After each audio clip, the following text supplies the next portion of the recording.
रामचंद्र राति पाइले राजा होते किंतु बापांकर कहले बोली बणक गले से बर बापांकर आदेश मानी स्वीकार करने किंतु विरोध करना शब्द बुझुन राष्ट्र कथा को सम्मान दवा को जाई प्रजा मानकर मत को वर्धन सम्मान देले किंतु निज स्वार्थ को सम्मान देना माने मोर एक कथा यही आलोचना कृष्ण राजा जड़े होते राष्ट्र मंगल करने दूत भाव में आसिक 5 खंड पड़ा मागिले माने राजा भी दिने दूत हो पारे यही जो जिनस करने से गोटे बर्तमान भावना कौन सृष्टि जानते ना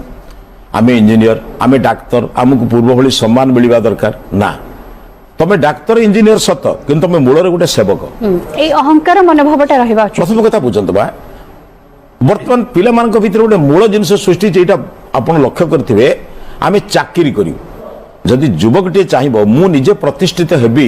एवं अनेक लोक मु सहायता करिबी से बहुत काम करिबे काहे कि ना ताके पाखरे जो विद्याटा अन्य पाखरे न देई